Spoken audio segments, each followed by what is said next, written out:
बच्चों, कैसे हैं आप सभी? उम्मीद है आप सभी बहुत अच्छे से होंगे, बहुत स्वस्थ होंगे और खूब मज़े से पढ़ाई भी कर रहे होंगे, खूब मेहनत कर रहे होंगे।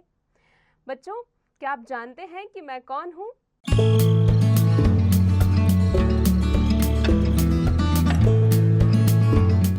बिल्कुल सही, मैं आपकी अध्यापिका हूँ और मेरा नाम है मनीषा। बच्चों, आज हम इस पाठ में जानेंगे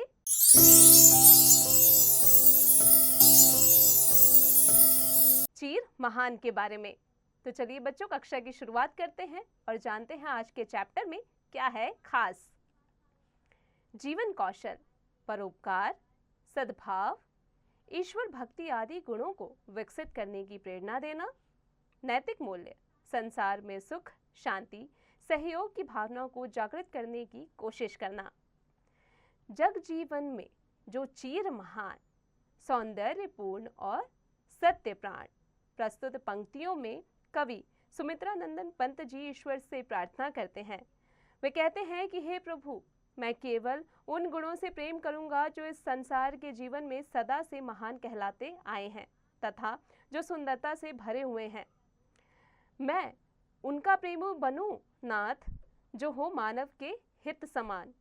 वे कहते हैं कि मैं उनका प्रेमी बनना चाहता हूँ, मैं उन्हीं से प्रेम करना चाहता हूँ जिनके अंदर भाव हो, जिनके अंदर यह बिल्कुल भाव ना हो जो दुर्गुण करे, और मनुष्यों का अहित करने वाले सभी चीज़ों से मैं बचना चाहता हूँ। जो मनुष्य की हित की बात करें, मैं उन्हीं के साथ रहना चाहता हूँ। जिससे जीवन में मिले शक्ति, छूटे भय, संशय, अंधभक्ति। कवि कहते हैं कि मैं ईश्वर से प्रार्थना करता हूँ कि वह उन सबके प्रति प्रेम का वरदान मांग रहे हैं जो जीवन में आत्मिक शक्ति देने वाला है। मैं वह प्रकाश बन सकूं नाथ, मिल जाए जिसमें अखिल व्यक्ति।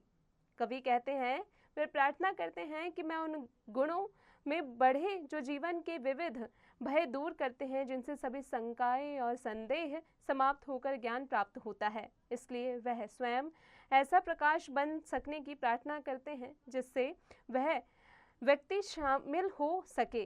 भाव यह है कि मानव कल्याण का लाभ सभी छोटे बड़े, अमीर गरीब आदि सभी उठा सके। पाकर प्रभु तुमसे अमर दान, करने मानव का परित्राण। कवि कहते हैं कि हे प्रभु, मैं वरदान मांगना चाहता हूँ। मैं आपसे प्रार्थना करता हूँ कि जो अक्षय हो, अर्थात जो कभी समाप्त ना हो। भाव यह है कि वह ईश्वर से केवल सद्गुणों, सद्भाव और भाईचारे व समानता का वरदान मानते हैं, जिससे मनुष्य का लाभ हो। ला सको विश्व में एक बार फिर से नवजीवन का विहान। वे कहते हैं कि यदि ईश्वर की उस पर कृपा हो जाए तो वह संसार में एक बार फिर से नए जीवन का प्रभाव लाना चाहते हैं।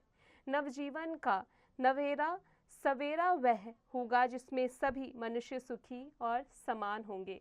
वही मेरे जीवन का असली मूल्य होगा। बच्चों, इसे लिखा है श्री सुमित्रानंदन पंत जी ने। बच्चों, अब आ जाते हैं कवि के जीवन परिचय पर।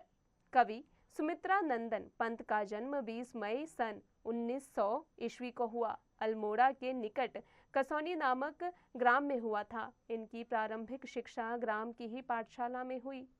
इन्हें भारत सरकार द्वारा ज्ञानपीठ पुरस्कार से सम्मानित किया गया। ये हिंदी काव्यधारा के छायावादी कवियों में से एक थे। इनकी प्रमुख रचनाएं हैं वीणा, ग्रंथि, पल्लव, गुंजन, चिंदबरा आदि। पंत जी का निधन 28 दिसंबर सन 1977 ईस्वी को हुआ था। बच्चों, अब आ जाते हैं इसके अभ्यास कार्य पर। पाठ ज्ञान, सही उत्तर पर सही का चिन्ह लगाइए। जीवन में चीर महान कवि ने किसे माना है? सौंदर्य और सत्य प्राण दोनों को। बच्चों, इसी प्रकार से इसके आगे का अभ्यास आप स्वयं कीजिएगा। अब आ जाते हैं निम्नलिखित प्रश्नों के उत्तर लिखिए। बच्चों, यहाँ पर कुछ प्रश्न दिए गए हैं जो हमारे पाठ से ही रिलेटेड हैं। हमारे पाठ में हमने इसके बारे में अच्छे से जाना है। इसका उत्तर आप स्वयं दीजिएगा। कवि की पंक्तियाँ पूरी कीजिए। बच्चों, यहाँ पर कवि ने कुछ अधूरी पंक्तियाँ लिखी हैं जिसे आप पाठ की सहायता से पूरी करेंगे।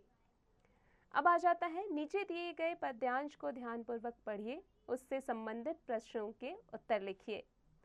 पाकर प्रभु तुमसे अमर दान, करने मानव का परित्राण, ला सकूं विश्व में एक बार, फिर से नवजीवन का विहान। बालक संसार में एक बार क्या लाना चाहता है? बालक फिर से संसार में एक बार सद्गुण लाना चाहता है, विश्वास लाना चाहता है, ईमानदारी लाना चाहता है और देश के प्रति प्रेम भाव लाना चाहता है, समर्पण लाना चाहता है। बच्चों, इसके आगे का अभ्यास आप स्वयं कीजिएगा। आते हैं शब्द ज्ञान पर। दो दो पर्यायवाची शब्द लिखिए। जैसे संसार का क्या होगा बच्चों? संसार, जगत। बच्चों, इसी प्रकार आगे के शब्दों का पर्यायवाची शब्द आप स्वयं लिखिएगा। दिए गए शब्दों के विलोम शब्द लिखिए। जीवन, मृत्यु, सत्य, असत्य। बच्चों, इसके आगे का अभ्यास आप स्वयं कीजिएगा। दिए गए शब्दों के तुकांत शब्द लिखिए।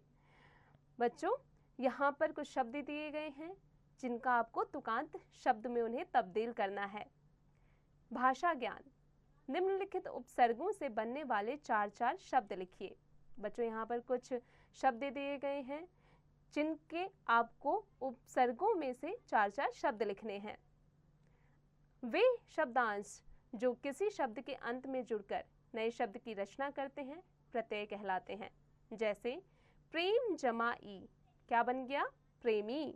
नीचे दिए शब्दों के साथ ता प्रत्यय जोड़कर शब्द बनाइए। सत्य यानी सत्यता, मानव यानी मानवता। बच्चों, इसके आगे का अभ्यास आप स्वयं कीजिएगा।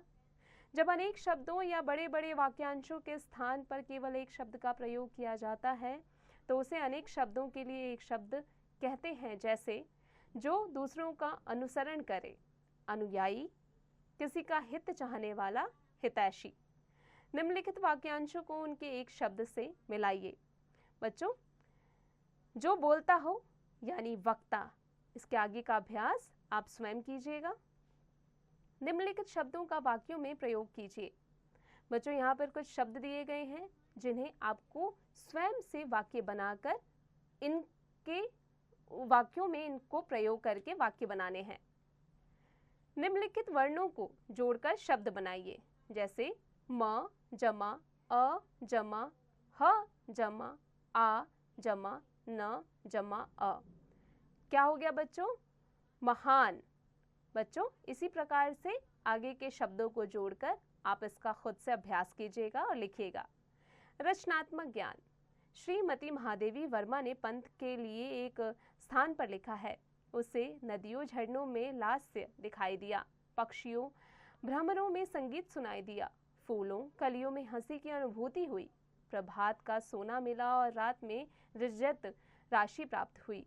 ऐसी ही श्री सुमित्रानंद पंत की कविताएं पुस्तकालय से लेकर पढ़िए। ईश्वर बड़ा दयालु है। जो ईश्वर से प्रार्थना करता है ईश्वर उसकी बात अवश्य सुनता है। अपने विद्यालय की प्रार्थना सभा में होने वाली प्रार्थना अपनी कॉपी में लिखिए। प्रकृति का जो रूप आपको सर्वाधिक प्रिय, आकर्षक लगता है उसका चित्र बनाकर रंग भरिए। बच्चों, उम्मीद है आज की कक्षा में, आज के पाठ में हमने जो पढ़ा, जो कुछ भी हमने जाना, जो कुछ भी हमने सीखा, आपको अच्छे से समझ में आ गया होगा। अब इसका अभ्यास आप निरंतर करते रहिएगा।